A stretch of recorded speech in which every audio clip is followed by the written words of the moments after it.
मैं अजय सर आप सभी विद्यार्थियों के समक्ष फिर से एमवीवीआई क्वेश्चन लेकर के उपस्थित हूँ। आज हम लोग वर्ग 10+2 के विद्यार्थियों के लिए अर्थात इंटर के विद्यार्थियों के लिए 30 एमवीवीआई क्वेश्चन का अध्ययन करेंगे। आज हम लोग विषय राजनीतिक विज्ञान से भाग अ स्वतंत्रता के समय से भारतीय राजनीति का पाठ 1 राष्ट्र निर्माण तथा उसकी समस्याओं का पार्ट 2 का अध्ययन करेंगे, क्योंकि इसके पहले हमने जो है पार्ट 1 का राष्ट्र निर्माण तथा उसकी समस्याएं का पार्ट 1 हमने पहले वीडियो अपलोड कर दिया है। आप मेरे चैनल का प्लेलिस्ट में जा करके जो है आप देख सकते हैं। अगर आपको आपके लिए जो है प्लेलिस्ट में अगर नहीं जाने का मन कर रहा है तो मैं आपको जो है डिस्क्रिप्शन बॉक्स में भी जो है इसका लिंक प्रोवाइड करा दूंगा। ठीक है, तो इसके साथ ही ठीक है, तो बढ़ते हैं आज के सबसे महत्वपूर्ण प्रश्न की ओर अर्थात 30 प्रश्नों के सीरीज में सबसे पहला प्रश्न जो है आपके स्क्रीन पर ये रहा। तो आज का सबसे पहला प्रश्न है, कश्मीर की समस्या का समाधान किस समझौते के तहत किया जा सकता है। प्रश्न ध्यान से सुनेंगे, सभी क्वेश्चन वीवीआई है, सभी प्रश्न जो है इंपॉर्टेंट है। प्रश्न है, कश्मीर की समस्या का समाधान किस समझौते के तहत किया जा सकता है। इसका आंसर होगा शिमला समझौता। बहुत ही इंपॉर्टेंट प्रश्न है, कश्मीर की समस्या का समाधान जो है किस समझौते के तहत किया जा सकता है, तो इसका आंसर होगा शिमला समझौता। तो आप सभी बच्चे जो है सभी प्रश्नों को ध्यान से सुनेंगे, समझेंगे और मेरी वाणी को जो है अच्छा से सुनेंगे, तभी जो है आप हर प्रश्न का आंसर याद कर सकते हैं। मेरी आवाज़ को सुन करके भी आप याद कर सकते हैं, बशर्ते आप मेरे चैनल पर बिना वीडियो स्किप किए हुए उसको देखने का प्रयास करें और सुनने का प्रयास करें। प्रश्न है दूसरा, आज का दूसरा नंबर प्रश्न है कि राज्य पुनर्गठन रिपोर्ट में कितने केंद्र शासित क्षेत्र बनाने की सिफारिश की गई थी। बहुत ही महत्वपूर्ण प्रश्न है। प्रश्न है कि राज्य पुनर्गठन रिपोर्ट में कितने केंद्र शासित क्षेत्र बनाने की सिफारिश की गई थी, तो इसका आंसर होगा 3। ठीक है, राज्य पुनर्गठन रिपोर्ट के अनुसार 3 केंद्र शासित बनाने का सिफारिश की गई थी। ठीक है, चलिए बढ़ते अगले प्रश्न की ओर अर्थात 3 नंबर प्रश्न की ओर। तो आज का तीसरा नंबर प्रश्न जो है आपके स्क्रीन पर ये रहा। तो आज का तीसरा नंबर प्रश्न है कि मध्य प्रदेश का भाग काटकर कौन राज्य बनाया गया। प्रश्न ध्यान से सुनेंगे। प्रश्न है, मध्य प्रदेश का भाग काटकर कौन राज्य बनाया गया। इसका आंसर होगा छत्तीसगढ़। ठीक है, यानी मध्य प्रदेश को जो है काट करके छत्तीसगढ़ राज्य का गठन किया गया। ठीक है, चलिए आशा करते हैं कि आपको प्रश्न का आंसर समझ में आ रहा होगा और आपको याद हो रहा होगा। चलिए बढ़ते हैं चौथे नंबर प्रश्न की ओर। तो आज का चौथा नंबर प्रश्न जो है आपके स्क्रीन पर ये रहा। तो आज का चौथा नंबर प्रश्न है कि भारत में कौन नागरिकता है, यानी आपको बताना है कि भारत में कैसी नागरिकता है। तो याद रखिएगा इसका आंसर होगा इकहरी, यानी भारत में जो है इकहरी नागरिकता विद्यमान है। ठीक है, चलिए बढ़ते हैं पांचवें नंबर प्रश्न की ओर। तो आज का पांचवा नंबर प्रश्न जो है आपके स्क्रीन पर ये रहा। तो आज का पांचवा नंबर प्रश्न है कि 1963 के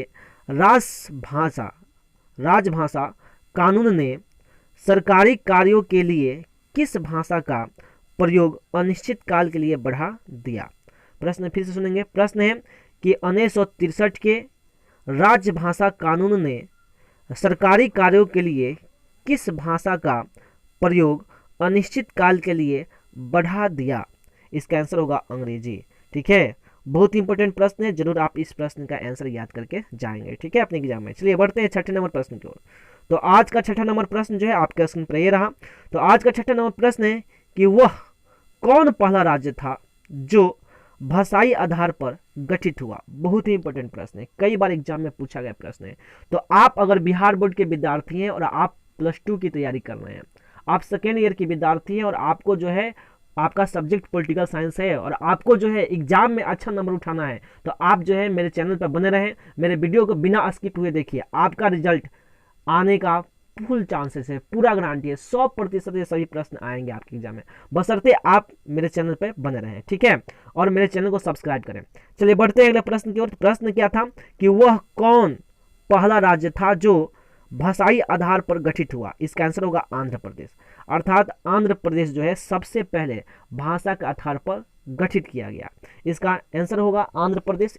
और यह कब गठित किया गया, तो 1953 में। ठीक है, चलिए बढ़ते अगले नंबर प्रश्न की ओर तथा 7 नंबर प्रश्न की ओर। तो आज का 7वां नंबर प्रश्न जो है आपके स्क्रीन पर ये रहा। तो आज का 7वां नंबर प्रश्न है कि राष्ट्र निर्माण और राष्ट्रीय एकीकरण एक दूसरे से डैश डैश है। आपको बताना है कि राष्ट्र निर्माण और राष्ट्रीय एकीकरण एक दूसरे से डैश डैश है, अर्थात इसका आंसर क्या होगा, अंतर संबंधित है। समझ में आया। तो राष्ट्र निर्माण और राष्ट्रीय एकीकरण एक दूसरे से अंतर संबंधित हैं। ठीक है, तो बढ़ते अगले नंबर प्रश्न की ओर, 8 नंबर प्रश्न की ओर। तो आज का 8वां नंबर प्रश्न जो है आपके स्क्रीन पर ये रहा। तो आज का 8वां नंबर प्रश्न है कि 1966 में भारत व पाकिस्तान के बीच कौन समझौता हुआ। बहुत इंपॉर्टेंट प्रश्न है। प्रश्न है कि 1966 में भारत व पाकिस्तान के बीच कौन समझौता हुआ। इसका आंसर होगा ताशकंद समझौता। बहुत इंपॉर्टेंट प्रश्न है, आपके एग्जाम में यह कई बार पूछा गया प्रश्न है, तो आप जरूर इस प्रश्न का आंसर याद करके जाइएगा। ठीक है, कि प्रश्न पूछा जाएगा कि ताशकंद समझौता कब हुआ, तो आप बताइएगा 1966 में हुआ। बात समझ में आया। ठीक है, चलिए बढ़ते अगले नंबर प्रश्न की ओर, 9वें नंबर प्रश्न की ओर। तो आज का 9वां नंबर प्रश्न जो है आपके स्क्रीन पर ही रहा। तो आज का 9 नंबर प्रश्न है कि राज्यों व संघ शासित क्षेत्रों का कौन स्तर भिन्न है। याद रखिएगा, फिर से प्रश्न पढ़ देते हैं। यहाँ पे जो है मिन लिखा गया, ये गलत है, रॉन्ग है। यहाँ पे क्या होगा, भिन्न होगा। ठीक है, तो ये बात याद रखिएगा। प्रश्न क्या है कि राज्यों व संघ शासित क्षेत्रों का कौन स्तर भिन्न है, तो इसका आंसर होगा संवैधानिक स्तर। ठीक है, यानी राज्य और संघ शासित क्षेत्र का जो संवैधानिक स्तर है यह क्या है, भिन्न है।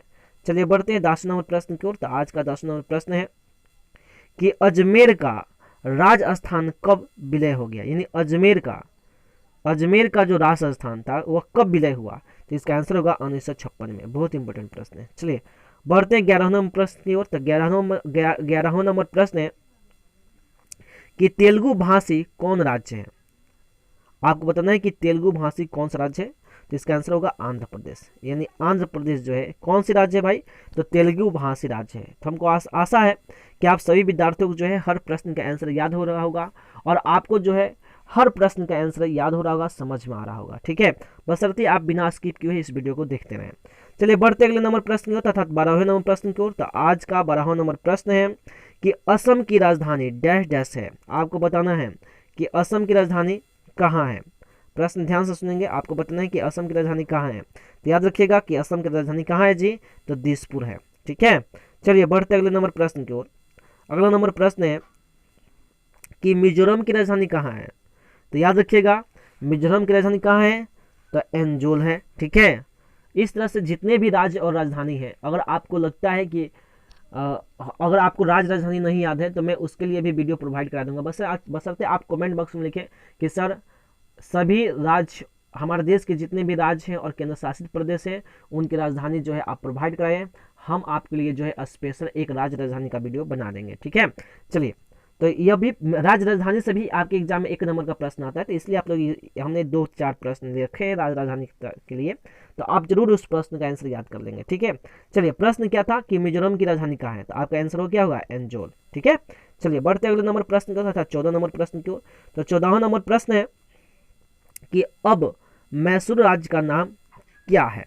यानी पहले जो है हमारे देश में एक मैसूर राज्य हुआ करता था, आपको बताना है कि अब मैसूर राज्य को किस नाम से जाना जाता है, तो इसका आंसर होगा कर्नाटक। ठीक है, बहुत ही आसान प्रश्न है और बहुत ही एग्जाम में कई बार पूछा गया प्रश्न है, तो आप जरूर इसको बढ़िया से याद करके जाएंगे एग्जाम में। ठीक है, चलिए बढ़ते हैं 15वें नंबर प्रश्न की ओर। तो आज का 15वां नंबर प्रश्न है सियाचिन हिमखंड भाग किस राज्य में स्थित है। बहुत ही इंपॉर्टेंट प्रश्न है। प्रश्न है सियाचिन हिमखंड भाग किस राज्य में स्थित है, इसका आंसर होगा जम्मू कश्मीर।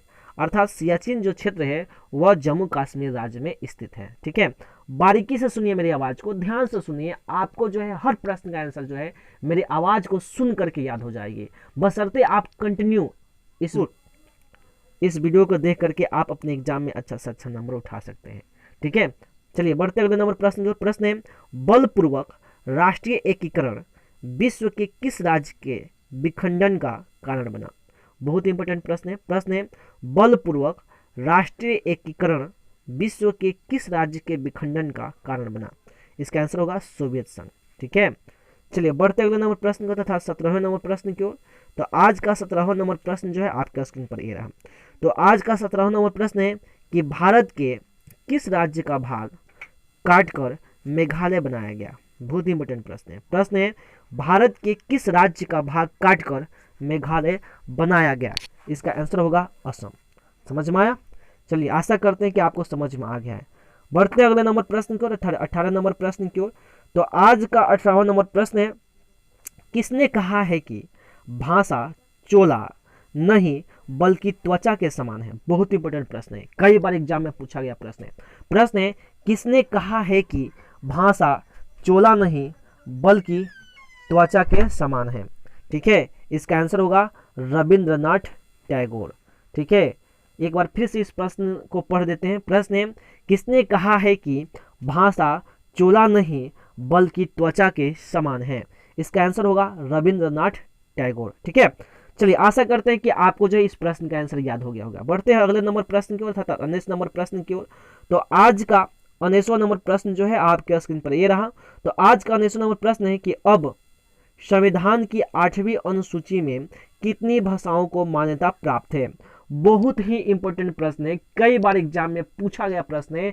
अगर आप इस वीडियो को मिस करते हैं तो समझ लीजिए कि आपके एग्जाम का 1 या 2 नंबर चला जाएगा। इसलिए जो है आप बारीकी से हर प्रश्न को देखने का प्रयास कीजिए। अगर आप बारीकी से हर प्रश्न का आंसर याद करेंगे, देखेंगे और सुनेंगे ध्यान से, तो आपको यहीं पे याद हो जाएगा। दूसरा किसी भी वीडियो देखने की जरूरत नहीं होगा, आपको यहीं पे जो है हर प्रश्न का आंसर याद हो जाएगा। प्रश्न है कि अब संविधान की 8वीं अनुसूची में कितनी भाषाओं को मान्यता प्राप्त है? तो इसका आंसर होगा 22। यानी हमारे संविधान के 8वीं अनुसूची में 22 भाषाओं को जो है मान्यता प्राप्त है। ठीक है, तो बढ़ते अगले नंबर प्रश्न की ओर तथा 20 नंबर प्रश्न की ओर। तो आज का 20वां नंबर प्रश्न जो है आपके स्क्रीन पर ये रहा। तो आज का 20वां नंबर प्रश्न है कि आज का जो 20वां नंबर प्रश्न है कि धर्मनिरपेक्षवाद को सुदृढ़ बनाने हेतु कैसा शासन होना चाहिए? प्रश्न फिर से सुनेंगे। प्रश्न है कि धर्मनिरपेक्षवाद को सुदृढ़ बनाने हेतु कैसा शासन होना चाहिए? इसका आंसर होगा लोकतंत्र। यानी लोकतांत्रिक शासन व्यवस्था में जो है धर्मनिरपेक्षवाद को सुदृढ़ बनाने हेतु शासन होनी चाहिए। ठीक है, तो बढ़ते हैं 21वें नंबर प्रश्न की ओर। तो आज का 21वां नंबर प्रश्न जो है आपके स्क्रीन पर ये रहा। तो आज का 21वां नंबर प्रश्न है, दरिद्रता निराकरण का उद्देश्य किस प्रकार के न्याय से है? प्रश्न फिर से सुनेंगे। प्रश्न है, दरिद्रता निराकरण का उद्देश्य किस प्रकार के न्याय से है? इसका आंसर होगा आर्थिक। यानी आर्थिक दृष्टिकोण से जो है दरिद्रता निराकरण का उद्देश्य जो है आवश्यक है। ठीक है, तो इसका क्वेश्चन फिर से पढ़ देते हैं, प्रश्न आपको कंफ्यूजन हुआ होगा। प्रश्न फिर से सुन लीजिए। प्रश्न है, दरिद्रता निराकरण का उद्देश्य किस प्रकार के न्याय से है? इसका आंसर होगा आर्थिक। ठीक है, चलिए बढ़ते हैं 22वें नंबर प्रश्न की ओर। तो आज का 22वां नंबर प्रश्न जो है आपके स्क्रीन पर ये रहा। तो आज का 22वां नंबर प्रश्न है, स्वतंत्रता से पूर्व देशी रियासतों वाले भाग को भारत के चित्र में किस रंग से दिखाया जाता था? बहुत इंपॉर्टेंट प्रश्न है, कई बार एग्जाम में पूछा गया प्रश्न है। प्रश्न है कि स्वतंत्रता से पूर्व देशी रियासतों वाले भाग को भारत के चित्र में किस रंग से दिखाया जाता था? इसका आंसर होगा पीला। यानी पीला रंग से जो है देशी रियासतों को भारत के चित्र में जो है दिखाया जाता था। ठीक है, चलिए बढ़ते अगले नंबर प्रश्न की ओर, था 23वें नंबर प्रश्न की ओर। तो आज का 23वां नंबर प्रश्न है कि देश का विभाजन कब हुआ? इसका आंसर होगा 1947 में। बहुत इंपॉर्टेंट प्रश्न है। चलिए आगे बढ़ते हैं 24वें नंबर प्रश्न की ओर। तो आज का 24वां नंबर प्रश्न है कि भारत का संविधान कब लागू हुआ? कई बार पूछा गया प्रश्न है, पिछली बार ही यह प्रश्न पूछा गया था, तो आप लोग जरूर इस प्रश्न का आंसर याद रखिएगा। प्रश्न है कि भारत का संविधान कब लागू हुआ? बच्चा इस प्रश्न का आंसर जानता है, आपको भी यह जानना आवश्यक है क्योंकि आप एग्जाम देने वाले हैं। ठीक है, चलिए इसका आंसर होगा 26 जनवरी 1950 को। हमारे देश भारत में जो है 26 जनवरी 1950 को जो है हमारे देश भारत का संविधान लागू किया गया था। ठीक है, चलिए बढ़ते हैं अगले नंबर प्रश्न की ओर, अर्थात 25वें नंबर प्रश्न की ओर। 25वां नंबर प्रश्न है कि भारत के प्रथम गवर्नर जनरल कौन था? क्वेश्चन है, भारत के प्रथम गवर्नर जनरल कौन था? इसका आंसर होगा लॉर्ड माउंटबेटन। बहुत इंपॉर्टेंट प्रश्न है, कई बार पूछा गया प्रश्न है, तो आप जरूर इस प्रश्न का आंसर याद करके जाएंगे एग्जाम में। ठीक है, अगर आप बिहार बोर्ड के विद्यार्थी हैं और आपको जो है 10+2 का एग्जाम 2021 में देना है और आपको लगता है कि नहीं मेरे पढ़ाई की वीडियो जो है आपको समझ में आ रही है और आपको लगता है कि ये प्रश्न VVI है, तो जरूर आप इस प्रश्न को याद कीजिए। और मेरे तरफ से VVI है ही है, क्योंकि हमने सभी प्रश्नों को जो है जितने भी इंपॉर्टेंट प्रश्न है वस्तुनिष्ठ प्रश्न, उसका एक सीरीज हमने बना करके आपके समक्ष प्रस्तुत कर रहे हैं जो इंपॉर्टेंट प्रश्न है। तो आप जरूर इस प्रश्न का आंसर याद करके जाएंगे और हर वीडियो का प्रश्न जो भी है उसको जरूर याद करके जाएं, ठीक है। चलिए बढ़ते हैं अगले नंबर प्रश्न की ओर, 26 नंबर प्रश्न की ओर। तो आज का 26वां नंबर प्रश्न जो है आपके स्क्रीन पर ये रहा। तो 26वां नंबर प्रश्न है, राज्य पुनर्गठन आयोग कब हुआ? प्रश्न फिर से सुनेंगे, आपके स्क्रीन पर ये प्रश्न ये रहा। प्रश्न है, राज्य पुनर्गठन आयोग कब हुआ? इसका आंसर होगा 1953 में, ठीक है। चलिए बढ़ते हैं 27वें नंबर प्रश्न की ओर। तो आज का 27वां नंबर प्रश्न जो है आपके स्क्रीन पर स्पष्ट रूप से दिखाई दे रहा है। प्रश्न है, नीति आयोग का अध्यक्ष कौन होता है? बहुत ही इंपॉर्टेंट प्रश्न है, कई बार पूछा गया एग्जाम में प्रश्न है, जरूर आप इस प्रश्न को ध्यान से सुनिए। प्रश्न है, नीति आयोग का अध्यक्ष कौन होता है? इसका आंसर होगा प्रधानमंत्री। अर्थात नीति आयोग का अध्यक्ष कौन होगा जी? तो प्रधानमंत्री होगा, ठीक है। चलिए बढ़ते हैं अगले नंबर प्रश्न की ओर, अर्थात 28वें नंबर प्रश्न की ओर। तो आज का 28वां नंबर प्रश्न जो है आपके स्क्रीन पर 28वां नंबर प्रश्न जो है आपका स्क्रीन पर ये रहा।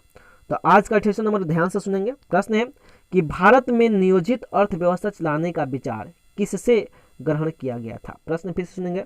प्रश्न है, भारत में नियोजित अर्थव्यवस्था चलाने का विचार किससे ग्रहण किया गया था? इसका आंसर होगा बॉम्बे प्लान से, सोवियत खेमों के देशों के अनुभव से, समाज के बारे में गांधीवादी विचार से और किसान संगठनों की मांग से। अर्थात भारत में नियोजित अर्थव्यवस्था चलाने का विचार किस किस देशों से ग्रहण किया गया है या किन किन अनुभवों से ग्रहण किया गया है? तो सबसे पहला था बॉम्बे प्लान, दूसरा था सोवियत खेमों, तीसरा था देशों के अनुभवों से, चौथा था समाज के बारे में गांधीवादी विचार से और पांचवा था किसान संगठनों की मांग से। तो बहुत ही इंपॉर्टेंट प्रश्न है जो आपके एग्जाम में पूछा जा सकता है। चलिए बढ़ते हैं अगले प्रश्न की ओर, अर्थात आज का 29वां नंबर प्रश्न जो है आपके स्क्रीन पर ये रहा। तो आज का 29वां नंबर प्रश्न है कि पाकिस्तान और बांग्लादेश का बंटवारा कैसे हुआ? बहुत इंपॉर्टेंट प्रश्न है। प्रश्न है, पाकिस्तान और बांग्लादेश का बंटवारा कैसे हुआ? इसका आंसर होगा विभिन्न भाषाओं के आधार पर। यानी पाकिस्तान और बांग्लादेश का बंटवारा जो है विभिन्न भाषाओं के आधार पर किया गया। चलिए आज का 30 प्रश्नों के सीरीज में सबसे लास्ट प्रश्न जो है आपके स्क्रीन पर ये रहा। तो आज का 30 MBBI क्वेश्चन का जो सीरीज था उसमें सबसे लास्ट प्रश्न था, 30वां प्रश्न आपके स्क्रीन पर दिखाई दे रहा है। प्रश्न है कि भारत और पाकिस्तान के सीमा निर्धारण कैसे हुआ? तो इसका आंसर होगा धर्म के आधार पर। बहुत ही इंपॉर्टेंट प्रश्न है। तो आशा करते हैं कि आपको जो है इन 30 प्रश्नों का सीरीज जो है आपको अच्छा से समझ में आ गया है। आप सभी बच्चों को जो है यह प्रश्न का सीरीज याद भी हो गया होगा, और जो भी बच्चे इस प्रश्न का आंसर याद किए हैं या देखे हुए हैं इस वीडियो को, तो 100% जो है आपको आपके एग्जाम में ये प्रश्न आने वाले हैं। तो आप जरूर इस वीडियो को देखें, और एक बार में प्रश्न का आंसर याद नहीं हो रहा है 2 बार 3 बार 4 बार 5 बार जितना बार मन कर रहा है उतना बार देखिए और हर प्रश्न का आंसर आप याद कीजिए, ठीक है। याद कीजिएगा, आपको प्रॉफिट होगा, आप एग्जाम में अच्छा स्कोर कर सकते हैं। तो इसी के साथ जो भी बच्चे मेरे वीडियो पर पहली बार हैं, मेरे चैनल को पहली बार देख रहे हैं, मेरे वीडियो को पहली बार देख रहे हैं, वो बच्चे मेरे चैनल को सब्सक्राइब करें, वीडियो को लाइक करें और बेल आइकन को जरूर दबाएं, ताकि हर MBBI क्वेश्चन जो है उनका स्क्रीन पर सबसे पहले प्राप्त हो। और आप जो है बिहार बोर्ड के एग्जाम में, यहाँ तक कि हर कंपटीशन के एग्जाम में जो है ये सभी प्रश्न आते हैं। कहाँ से प्रश्न आते हैं? यहीं से आएंगे प्रश्न जी। तो इसको भी आप देखें और आप जो है अच्छा से अच्छा अपने नंबर का स्कोर करें, ठीक है। चलिए इसी के साथ सभी बच्चों को, बिहार बोर्ड के सभी विद्यार्थियों के लिए या सभी देश के विद्यार्थियों के लिए मेरे तरफ से बेस्ट ऑफ लक। जय हिंद, जय भारत।